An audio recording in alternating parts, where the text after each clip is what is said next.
We're going to have an update on Act number 470 of the 2020 regular session by Representative Charles Owen, and we've invited people from DSFS, and I think Representative Owen has some guests, but I'm going to go ahead and call Representative Charles Chuck Owen. All right. You're up.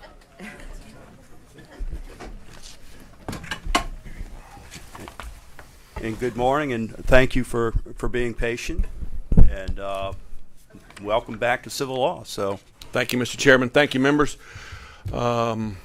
Representative Knox, you weren't here with us last year. Mr.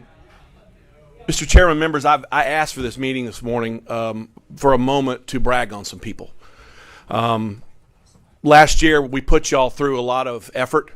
We put y'all through two, I would guess, salvos in here discussing a very, very complicated bill. All of y'all have vivid memories of it. I put you through two long sessions on the floor of the House last year as well, listening to the rationale behind giving people equal access to their birth certificates, and more than anything else, giving people equal access to a right that other people had. And I want to tell y'all thank you. This committee helped me prepare for what would go on the floor of the House and in the Senate committee. I want to thank y'all for dealing with that all last year. As y'all know, it got all the way through the House, through the Senate. Governor Edwards signed the law, and as is often the case, legislators did something, and then there was a state agency that was basically left holding a piano. And over the course of time in our state, we never really thought this day would come. We had that law in place since 1977, where birth certificates were kept from people who had been adopted. We hoped we knew where they were. We hoped they would be able to find them. And from the moment the law was passed, I began coordinating with Mr. Devin George, Mr. Devin White. I don't know why I keep calling him George. Mr. Devin White at the Devin George at the Department of Vital Records, and we were on the phone a lot. And then with Bethany Blackson about how this process was going to roll out. I was very, very concerned about it because there were people over time who wanted this information. They wanted to be treated equally under the law, and so in August this thing became live. And people began asking for these documents. And I will tell you that on a monthly basis, sometimes more, I would be on the phone with both Bethany and Devin, finding out how things were rolling out, finding out how people were getting their documents. And it occurred to me in late December that they were doing yeoman's work. I could tell the whole way through that they were paying attention to me. In some ways you figure they kind of have to, but not everyone does a great job. That's just the way life is. But I wanted to brag on the work that has been done by the Office of Vital Records. Oftentimes we have these moments as legislators where we bring people in here and we fuss at them, and we bring people in and we fuss about the bad job that's been done. And I speak frequently in the House when I get a chance about it being the obligation of the government to undo wrongs and to get things right. And that was kind of my battle cry last year, is that something had been done wrong. I don't know that it was belligerent. I don't know what the source of it really was, but it was our job to undo something and have everyone treated equally under the law. And so that was our legislative intent. And in the period after the time, actually probably after the time that the bill was passed by the Senate, LDH and their team at Vital Records were busy talking to other states. And I'm going to let Devin talk to you about this. They were busy talking to other states about how this had been implemented, because it hadn't been done in a whole lot of places. So that is really my main reason for coming here, was to first of all tell you all again thank you.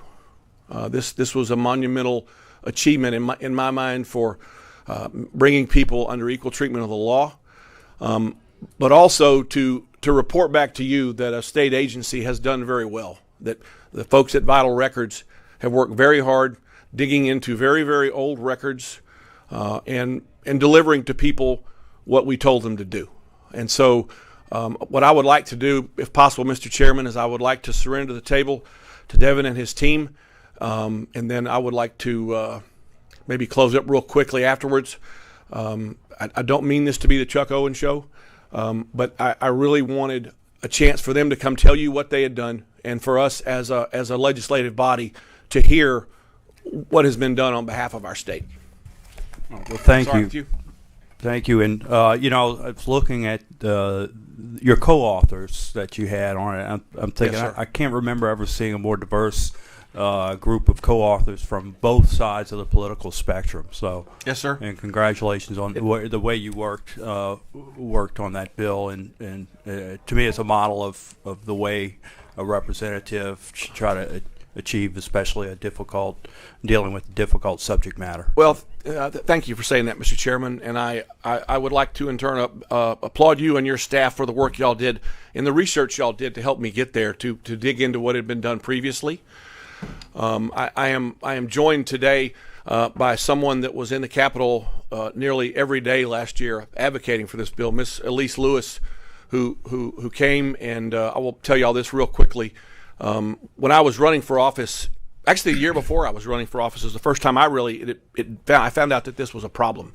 I'm a member of a Facebook page at the place where I was adopted. And I was just in there actually looking around to see if any of my sister's family had popped up, because my sister had died, and just curious. And I saw people chiming in about how badly they were treated by the state of Louisiana. And when I ran for office the next year, I piped up and I said, hey, if I win this office, I'm going to try to do something about this. And Ms. Lewis happens to be on the same page, and she private messaged me and she says, you have no idea what you're dealing with, but if you win, talk to me later. And so Mrs. Lewis lives up in Minnesota. Her parents still live here, and she came down last year when the session started. She came down and stayed with her parents for the better part of 3 months, came here and lobbied very heavily, politely, appropriately, and was a tremendous help to me. Carolyn and I saw her nearly every day last year, the entire session, as she helped me understand how to articulate these things. Because this, as y'all found out, this is a complex issue, and there are a lot of layers to it. And there's a lot of things that it is, and there's a lot of things that it is not. But again, thank you all for your time and your effort last year, and thank you for those who co-sponsored. And as the chairman mentioned, it was a very diverse set of co-authors. It passed both houses significantly, with much greater majorities than I anticipated that it would. But I think at the end of the day, our colleagues realize everyone needs to be treated equally under the law. So, All right. Thank you. So, all right, let's, George.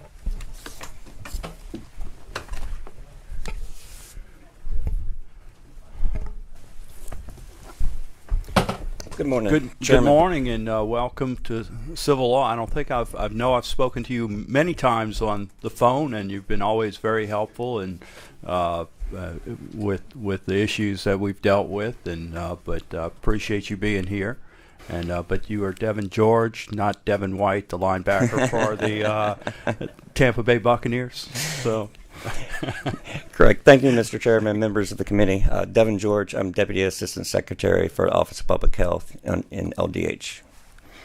Thank you, Mr. Chair, and thank you, members of the committee. My name is Jemima Michael. I am the Deputy State Registrar for the Bureau of Vital Records and the LDH Office of Public Health. Thank you.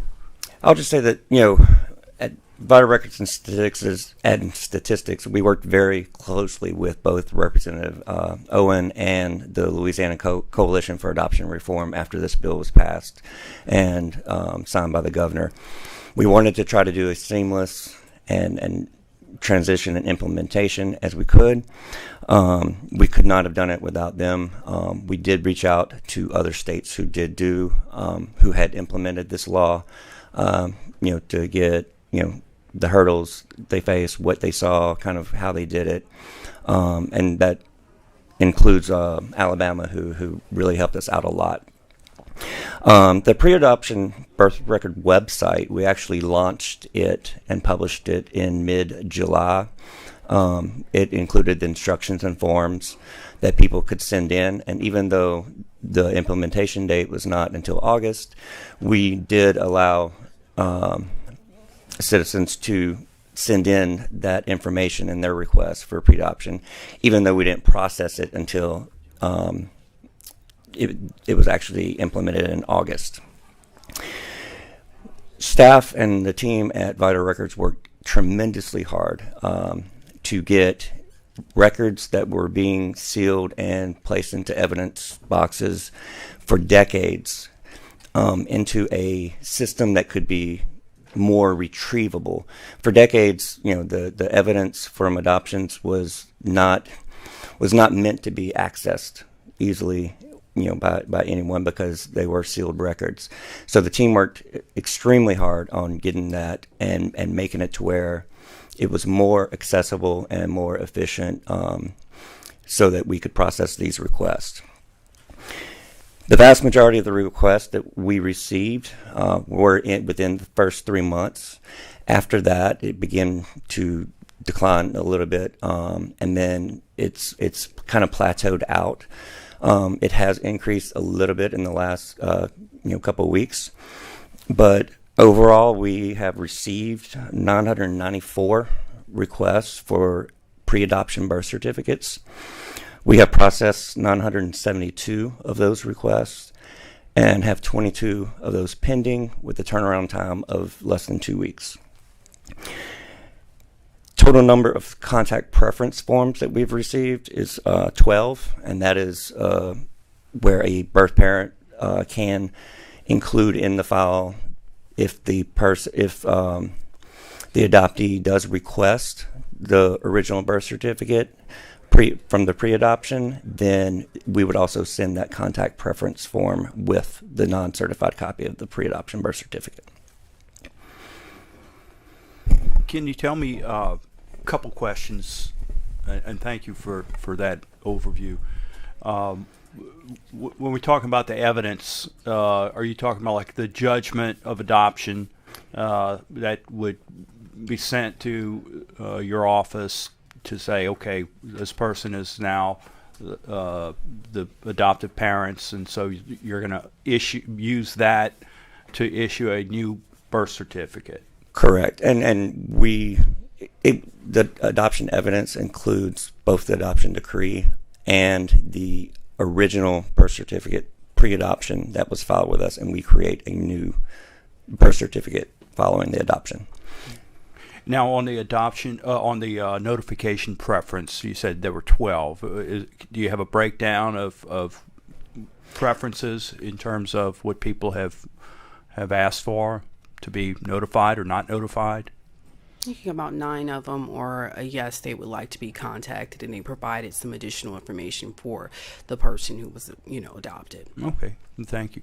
And go ahead, and if you've got anything else that you can follow up on any details, we'd love to hear the work that y'all are doing in this. And also, I wanted to just let Representative Owens know that even though you're not on the committee, you're free to press the button and ask questions. But I know Representative Amade has a question, so. I guess you're not surprised. Thank you, Mr. Chair. Thank you for the report. You answered the questions I had written down previously, and now I have a new one. You mentioned, sir, 12 contact preference forms have been submitted so far. Is it possible for someone who was a birth parent 10 or 20 years ago to submit now a contact preference form? Yes, ma'am. Those are all from past adoptions prior to the implementation of the Act. Gotcha. When you said 12, I assume those were current activities. Okay. Thank you for the work that you've done and for being so responsive. And that 2-week turnaround time is amazing for a state agency. So I'm proud of y'all. Thanks. Thank you. Yes, and especially for a new dealing with a new system as opposed to an old system. And I know y'all are probably struggling with the same thing a lot of employers are dealing with, the ability to keep and retain staff or attract staff. So I know it's probably a challenge. Probably causes y'all to have to do a little more automation, and which is not a bad thing. My question would be, additional question is, what have y'all done, or how does someone find out about these options? What have y'all done to publicize or? We have a website on our webpage that is about adoption information, and then the pre-adoption birth certificate with the request instructions and also the contact preference forms. I do know that Ms. Lewis and the Louisiana Coalition for Adoption Reform has really tried to really push this out and work with people to assist them. There are, because of that, we do get calls, a good bit on people requesting how to do it, and we'll provide them with that information anytime they call. Do you feel that your office has the flexibility it needs to adjust to things that if you need to change up a procedure a little bit in this respect, that you have that flexibility? We had to have that for this. There was some things that, kind of we had worked with Ms. Lewis and Mr. Koch and kind of tweaked through some things. And then, when we did publish the website, there were some things that we had to kind of go back and kind of look at and change real quick. So yes, when things like that, we try to make it as efficient and as customer service friendly as possible for the citizens. In terms of confidentiality of records, I know death certificates are protected until after 50 years, in which case, and I think they go to the Secretary of State, and anyone can request anyone's death certificate. Is there a similar thing for birth certificates? After 100 years or however? It's exactly 100 years. 100 years. So including these confidential, the ones where people have been adopted, or? No, it would only be the birth certificate that we have on active file. Okay. What if someone claiming to be a descendant of an adoptee, would they have the ability to obtain an original birth certificate? No, sir. The bill, as it was passed, allows only the adopted person, once they reach the age of 24, to request the non-certified copy. Okay, thank you. All right, Representative Owen, you wanted to ask? Yeah, I do, Mr. Chairman. Thank you. Out of curiosity, what is the decade farthest back where someone was given a birth certificate? 40s, 30s? 1930s. Okay, thank you. All right, thank you. All right, I think that's all the questions. Is there anything else that y'all would like to add to it? No, sir. Just thank y'all for having us here, and appreciate it, and thank Representative Owen and the Louisiana Coalition for Adoption Reform. Thank you. I would like to add one last Sure. thing. Thank you so much for recognizing our work. Our staff really take pride in the work that they do for the state of Louisiana, and our job is to serve. And so they really, we did not have the staff to be able to really pull this off, and they pulled together and did a tremendous job. And we've listened and been responsive throughout this whole process to improve our processes. And I like the fact that we're getting acknowledged for our work, and I really appreciated it. Thank you, Mr. Chair, and thank you, Committee and Representative Owen, for acknowledging the work that we do. Sure, and look, if we're going to sit and bask, yes. Thank y'all, and I think it's right that we acknowledge the good things that the employees who work for us do. We can't just criticize. We should also acknowledge the good work. But again, thank you all. And Representative Owen, again. I'll close up if I can, Mr. Chairman. I want to let everyone know here, you've probably seen it on email, but tomorrow from 11 to 12:30 out on the Olario Plaza, the Louisiana Coalition for Adoption Reform is going to be hosting an event, a lunch out there. Some folks who have gotten Their birth certificates are going to come by. There's going to be a presentation. Some of us are going to talk, but it's going to be upstairs. Everybody, the whole legislature is welcome, and we'd love for those who can come to please do. Thank you. Oh, and the last thing, I can't say enough good about the help we got from volunteers last year. People came from all over the state. People came from around the nation. Mr. Kerry Koch and his wife, they were all invaluable to what happened last year. So thank y'all. Sure. Thank you. Mr. Vice Chair. Yeah, I just wanted to just simply say it's kind of a feel-good position of why I think many of us ran for office, and we don't see it often enough, but you got a class act with Representative Owen, who brought his skills, talents, and his life experiences to bring legislation and to, from his heart, bring something that wasn't just emotional, but had a lot of sense to win over the votes and make us all aware of issues that we didn't really necessarily know about, and to do it in a classy way and a very polite and sensitive way, and then to see the bill passed and to see government actually fulfill that. It's something that gives me some hope that we can do some of those things that we were elected to do. And I'm just proud of my seatmate and Central Louisiana delegation member Chuck Owen, and I just thank him, and publicly I'm just proud to see how this is supposed to work, and appreciate that. Thank you. Representative Nelson. Yeah, I just wanted to say thank you, Representative Owen, and the members of the department. I don't know if half of those 74 people live in Mandeville, but I've had multiple people contact me and tell me what a difference it made to them and how thankful they were that we passed that bill. And these are people that, don't ever pay attention to politics or don't have anything to do with it. But a lot of them have come to me and said, oh, good job passing that bill. And, half of them don't even know I'm in the legislature, I think. So anyway, I think this really made a difference to people, and it's nice to actually get thanks for something. So we get it too, even though I just voted for it. So thank you for all your hard work, both Representative Owen and the department. It really made a difference to people. Thank you. Thank you. All right. Is there anybody else here that would like to come and testify and talk about their experience dealing with it? I know we've got some people in the office in the committee room that were very instrumental with their testimony last year. So, but again, thank y'all for being here. So, with that, I think that's all the questions we have, and appreciate it. So that's everything on the update on Act 470. That concludes our agenda.